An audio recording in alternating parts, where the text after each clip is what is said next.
Alrighty, how's it going, everybody? Oh my, how crooked. Yeah, well, don't really matter. I wanted to make a video because I saw a video that just came on, and it's probably a few months old, but that's how the YouTube is. Sometimes these videos circulate later, and you don't see them until, the video could have been made 4 months ago, and sometimes you don't get to see it or it comes across. But that's just how YouTube's algorithms work. But anyhow, thanks for watching. This is once again, I felt compelled, because maybe some of y'all seen this video, maybe y'all haven't. If you want to know the video that I'm talking about, I will post a link, but there's more than just this video, which is probably going to link when I upload this video. It's probably going to link to other videos, and I guess some people are making videos criticizing Behringer. Now, I want to first by saying I am not getting paid by Behringer, or Behringer, however you want to pronounce it. No, does Behringer, not only does Behringer not pay me, they don't send me free gear or anything like that. Now, do I own Behringer gear? Yes. I own a pair of those Behringer Truths speakers. Do I have a couple of some Behringer stuff in the rack over here? I do. I have some Clark Technic stuff as well, because Behringer owns Clark Technic. So I do have some of Behringer's composers, or their compressors, and a few. But I also have a lot of other gear that I have. Now, I made a video before saying, is Behringer stuff any good? And I gave my thoughts. Like, I thought their audio interfaces are stellar. A lot of people have put out great reviews about their audio interfaces. I think their Behringer speakers are pretty good. I think there's quite a few pieces of Behringer stuff that's pretty good, including this MIDI controller, because it's the first one I've ever seen with motorized faders, which I wish all, get that, I'm winking my eye, to all other MIDI controllers to enter motorized faders, because that eliminates the need for getting stuff like fader ports or whatever. Just like there is the Behringer X-Touch DAW controller, which has motorized faders. I think that's one of the key things when it comes to mixing, is moving faders for automation. So, I'm going to sum it up. Do I think Behringer makes a lot of excellent products? Yes. There are people out there that are criticizing Behringer for, like, one, being a clone company. What I hate about hypocrites, and these people are hypocrites because they want to criticize one company like Behringer, but they're not looking. I don't see them criticizing BAE. BAE is a direct clone company to Neve. And there are a whole lot of companies, and all these clone companies, and I made a video about, thank God for clone companies, because you can get a replica of a real, like a real Neve or an SSL or whatever, through a clone. But they are clones. One of the companies has been making this big money off of clones is like Warm Audio.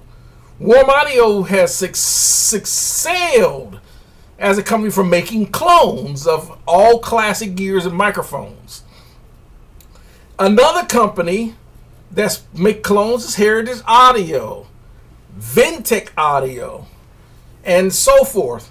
So, when people get on there and they start making their little rant stories about, Behringer having these ridiculous clone practices, or their practices for making clones or whatever, and when in actuality there isn't a whole lot of Behringer gear that look like replicas of classic gear.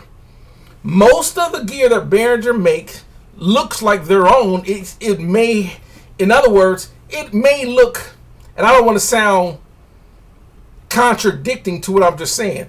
In other words, if you look at a Behringer compressor, like the Behringer, the Composer don't look like any classic compressor gear that we know and love, like a Universal 1176 or the LA-280 that looks nothing like any of those.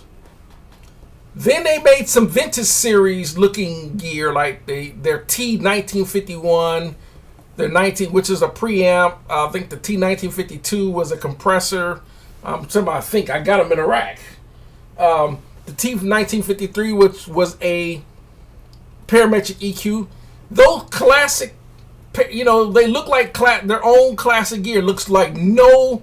If you go and Google and look at image search for like the Behringer T1951, it looks like no other copy of any clone gear out there. Nothing like it. So then there is the one there, they want to go back and look at the old Mackie versus Behringer, because the Mackie had their Mackie 32 channel 8 bus when Behringer had a 24 channel. It was technically a 48 channel, but it was an inline console. Versus the Mackie was not an inline console. It was 32 channels, and if you want more channels, that you had to get the 24 channel extension or whatever. But it was not an inline console. It was just 32 channels. Behringer was an actual inline console where 24 that they shared with additional inputs, so you can switch to go to. So they both looked really, really similar, but they were actually different consoles. That's why they won that lawsuit when Mackie tried to sue them. They're not the same type of and there are a lot of consoles that looked as similar to the Mackie. Yamaha had one, PV had one, Yamaha had one, or the Yamaha, and so forth. But there are a lot of consoles that look similar with that layout.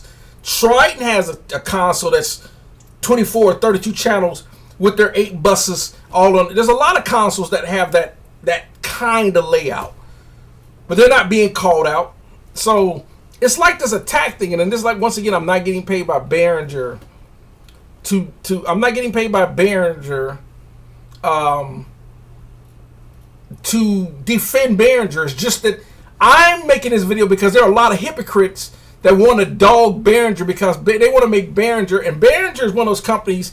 When you listen to a story, and I'm sure that people like, well, Behringer have been out there making attack videos and dogging people, or whatever, criticizing people or shutting people down on YouTube for making criticized videos of their game. If I owned a company, I would get tired of people making, it's the way they're doing it.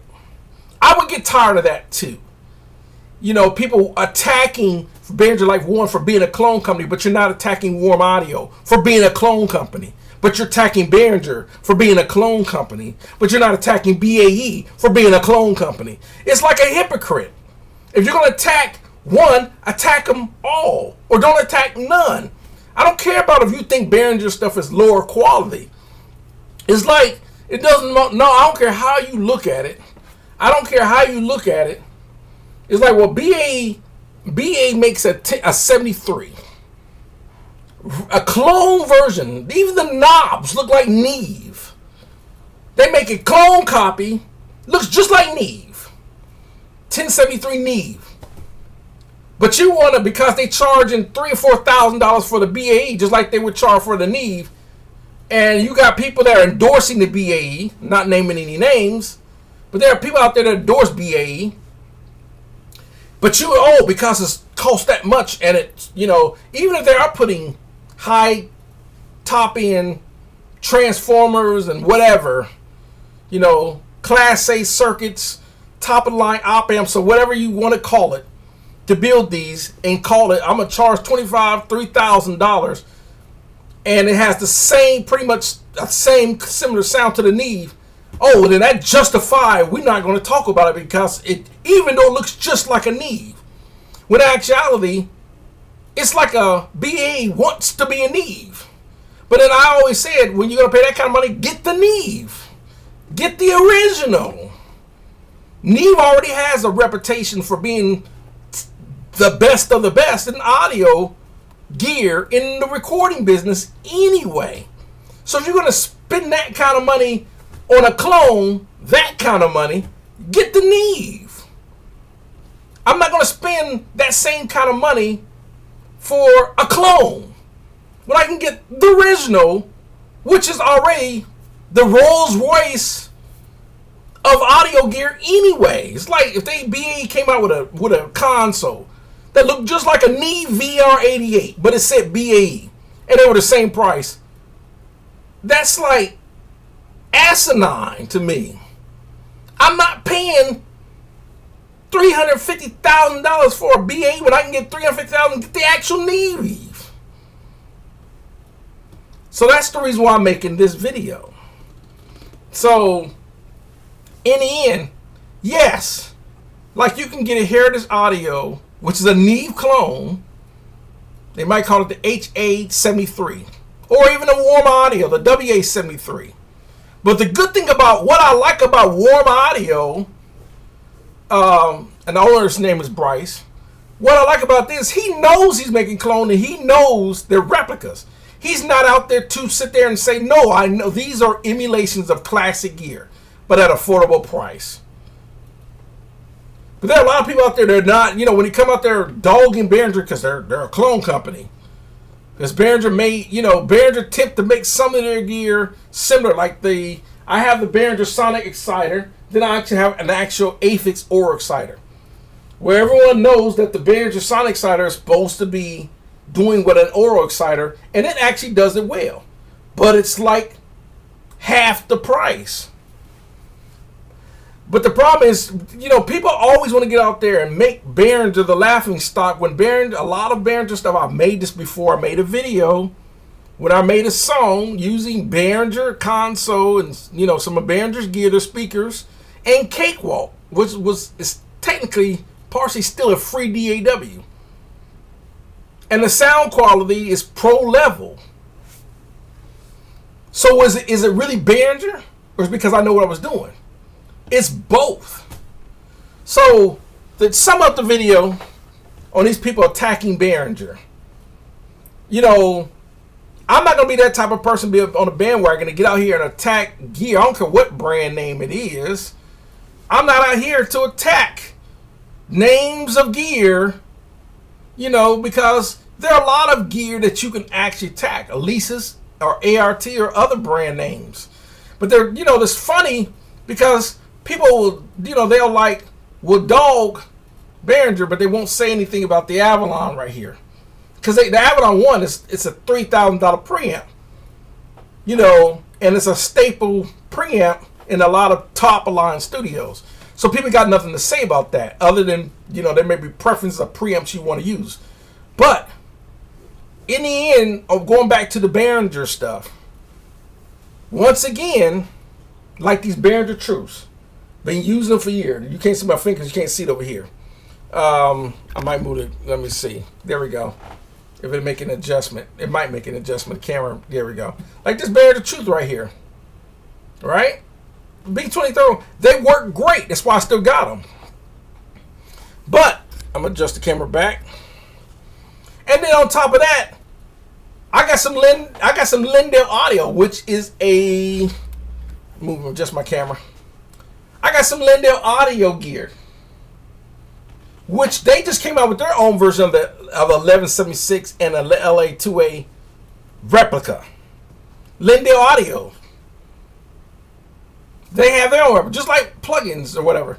Lindell is a reputable company, and they got 1176 and LA2A clone, just like Warm Audio and everyone else. But no one's dogging them either. So I don't know what it is with these people that feel they gotta go out there and attack Behringer. Behringer, it's like any gear. There are a lot of gear I've heard, and I'll end on this note. SSL was one of the, when it came out in the 80s, became one of the studio's top staple recording consoles, an SSL. It became one of the mixing desks preferred in studios around the world, from Larrabee to, I don't know, I'm drawing a blank on, who else has an SSL? Larrabee Studios. You got, not Sunset Sound, but I was going to say the Record Plant, Electric Lady. There's a lot of them. Chris Lord Algae mixes on an SSL. Bob Clearmountain has an SSL in his house.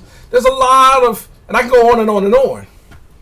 But then when and the Chris Lord Algae is a Grammy Award winning mixing engineer, loves his SSL. And there's quite a few, lots of studios in Nashville, New York, LA that have SSLs. But also Grammy Award winning mixing engineer Al Schmidt, when he was at Capitol Studios, refused to work on one. He said, I won't touch him. I don't like him. And he preferred the Neve. And there are a lot of people, studios out there that prefer API. They don't like Neve or SSL. They like API consoles. So, the point that I'm trying to make with this is a lot of times it's just people out there that don't like Behringer gear. So they come up with reasons to make attack videos on Behringer. And it's okay not to like gear. Like there are a lot of, like I like a lot of Personas gear. What really turned me off on a lot of Personas gear, and I still like some of their gear because I got some Personas gear. I just not pursuing as much Persona. Like I was looking at some of their audio interfaces until I just stopped looking for Personas audio interfaces. Reason being, Personas discontinue their gear way too fast, and there was absolutely no reason to discontinue a top of the line preamp like the ADL 600 and 700. And a lot of people will say, well, their reasons was they probably weren't selling a whole lot. The thing is, when you have companies like Universal Audio, like my Universal Audio LA, my 610, they still make them. And they've been making them since Bill Putnam designed them in the 60s. He designed that type of preamp. They still make them. The same thing with my Avalon. Avalon still makes the 737, VT737 SP channel strip preamp. They still make them. Irregardless of how many sell them. If Personas have put a lot of emphasis in pushing their Class A ADL series, instead of trying to focus, they try to do what Behringer was doing with making every product under the sun. But the thing with Behringer, he sold so much gear, he was able to acquire top names like TC Electronics, Clark Technic, and a lot of other companies. He acquired all those companies, and then they fell under Behringer, so they become, Music Tribe. So, irregardless if you like Behringer or not, it's kind of like, I don't understand why I would, if I don't like certain gear, I'm not going to get on and bash their gear. Like, their gear is crap. It's just that you just don't buy their gear. There's gear out there that, anyhow, I'm done with the video.